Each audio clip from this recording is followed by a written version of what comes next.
Shivkranti TV news अन्याय अत्याचार बेकायदेशीर कृत्य करणाऱ्या विरुद्ध शोषित पीडित न्याय देणारा एकच आवाज शिवक्रांती टीव्ही दिनबंधू न्यूज संपादक सत्यशोधक शंकरराव लिंगे 73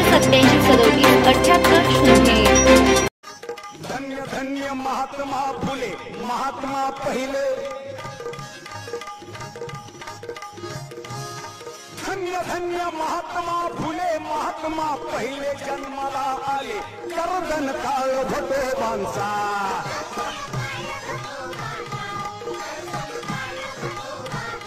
शेंडोबारीला सत्याचा मार्ग दावीला समतेचा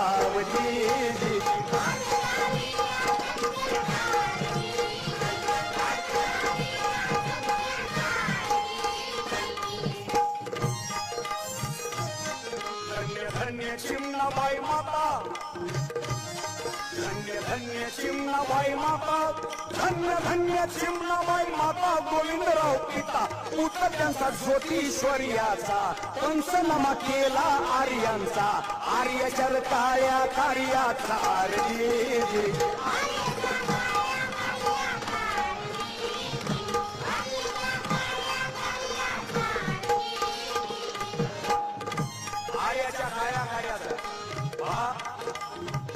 आणि तरुणी यावरती प्रहार महात्मा ज्योतिबा फुलेंनी केला जे तुमच्या बुद्धीला पटते बुद्धांनी सांगितलं मी सांगतोय म्हणून स्वीकारा असा अजिबात जे तुमच्या बुद्धीला पटेल ते स्वीकारा महात्मा फुलेंनी ते सांगितलं तुकाराम महाराजांनी ते सांगितलं परंतु आम्ही लक्षातच घेतलं नाही आजपर्यंत आम्ही त्याच्यावरती विश्वास ठेवत बसलो म्हणजे रावणाला धार तोंड होती देवा एकावर ठिकाणाचा काही संबंधच नाही पण ते सांगितले धार तोंड त्यावेळेस काय शिबिराची व्यवस्था होती का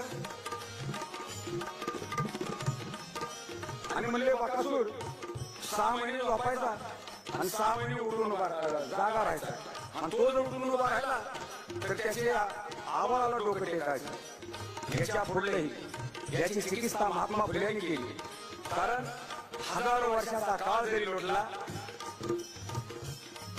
आणि म्हणून नेहमी बरं बोलण्यापेक्षा खरं बोललेलं बरं हजारो वर्षाचा काळ जरी लोटला तरी माझी आई माझी बायको माझी बहीण प्रत्येक सणासुदीला मला ओवाळताना म्हणते इडा पिडा टळू दे आणि बळीच राजी होते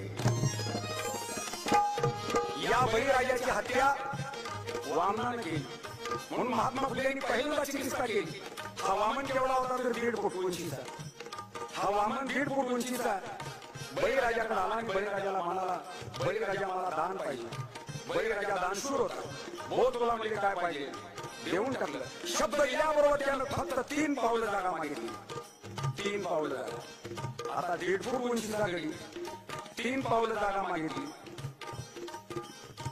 सायन्समध्ये काम झालं असते ना पण यानं पहिलं पाऊल उचललं आणि जमिनीवर ठेवलं जमीन व्यापून गेली दुसरं पाऊल उचललं आणि आकाशाला भिडवलं आकाश व्यापून गेलं माणूस तर 1.5 फूट उंचीचा आणि आम्ही डायरेक्ट तुकान लावून म्हणे बाबा बापू पहिलं पाऊल उचललं जमीन व्यापून गेली दुसरं पाऊल उचललं आकाश व्यापून गेलं 3 पावलाचा शब्द दिला होता बळीराजाने तरी त्याचं पाऊल एक शिल्लकच होतं तो म्हणाला वामन बळीराजा 2 पावलामध्ये सगळं संपलेलं आहे अजून एक पाऊल शिल्लक आहे कुठे ठेवू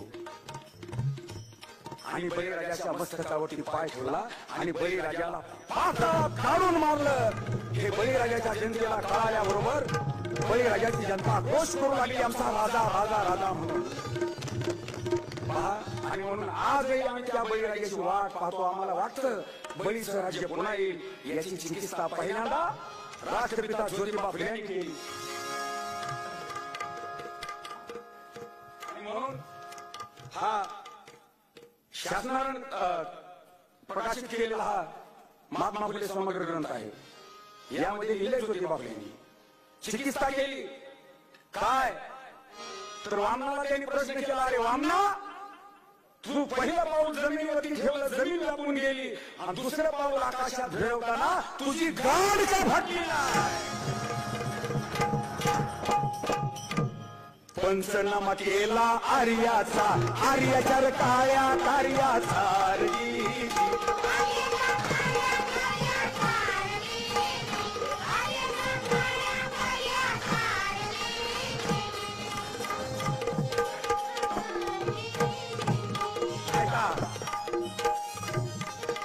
आज महात्मा फुलेंची जयंती 11 येते. महात्मा फुलेंचा जन्म झाला, त्याचे कार्यकर्ते नामाची तात्या तुमचा वाढदिवस केले, तुमचा जन्म कधी झाला.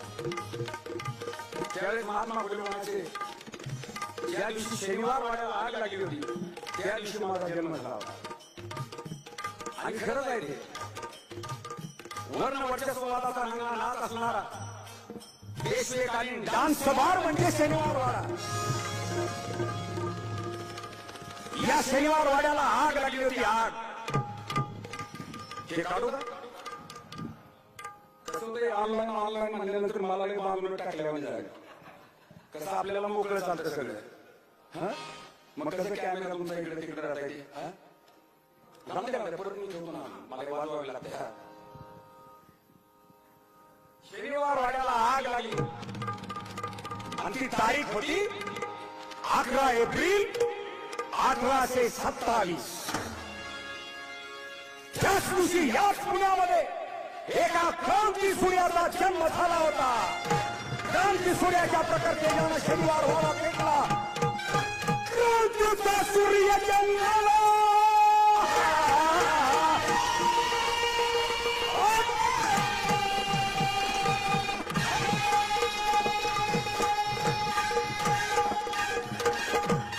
क्रांतीचा सूर्य जन्माला, त्याच समयाला त्याच वाटताला शनिवार वाडा जाऊन गेला.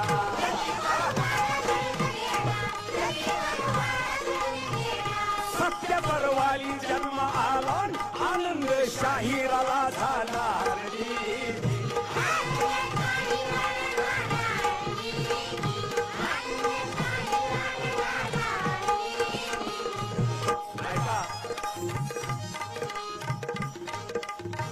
सावित्रीबाई फुलेंच्या वरचा आपण पोवाडा केला गायला. या पुण्यामध्ये तुमच्या माझ्यासाठी पहिल्यांदा शाळेचा दरवाजा सावित्रीबाई फुलेंनी उघडला. आमच्या लेकीबाळी शिकू लागल्या. धर्म मार्तंड म्हणाले धर्म बुडाला. आमची लेकरं बाळ शाळेत जाऊ लागली.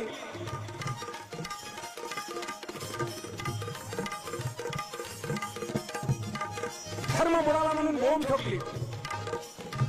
आता मुली विमानानं परदेशात शाळेत जातात, रेल्वेनं जातात, कारनं जातात, बाईकवर जातात. आता कोणी म्हणतं का धर्म बुडाला? याच्यासाठी बाबासाहेब आंबेडकरांनी संविधान रूपी लस दिली. या रोगाला प्राथमिक शिक्षण सक्तीचं आणि मोफत देण्यात यावं बाबासाहेबांनी. आणि मग सावित्रीबाईचा आपल्या सर्वांनाच माहिती आहे. शहर झाला, तिला शेण मारलं, दगड टाकले, अतिशय घाणेरड्या पद्धतीनं तिला पुण्यामध्ये बोलले जायचं. पण तिनं घेतलेला वसा टाकून दिला नाही. आणि म्हणून आता तुम्हाला टाळ्या वाजवा म्हणून सुद्धा सांगायची गरज पडणार नाही. दगड माती चिखल आणि शेण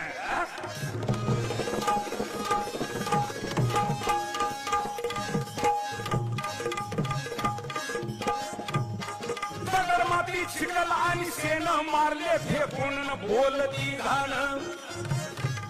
दगड माती चिखल आणि शेण मारले फेकून बोलती घाण. तरी नाही हटली सावित्री.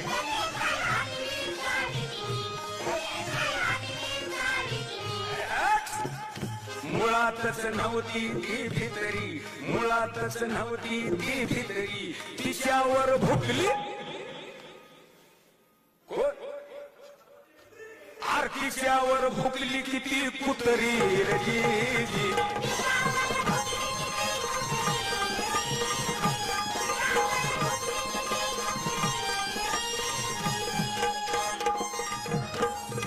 शेवट करतो पोहण्याचा. ज्योतिबा झाले जर्जर,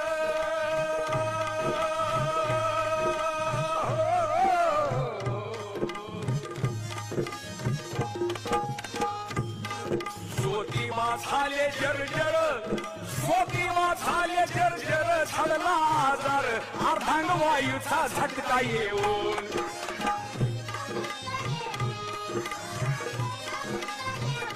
उजवा तो हात गेला निखळून उजवा तो हात गेला निखळून तरीही खाटेवरती उजवा तो हात गेला निखळून तरी डाव्या हाताने लिहून तरी डाव्या हाताने लिहून सार्वजनिक सत्य धर्म सांगून सार्वजनिक सत्य धर्म सांगून ज्योतिबा गेले आम्हा सोडून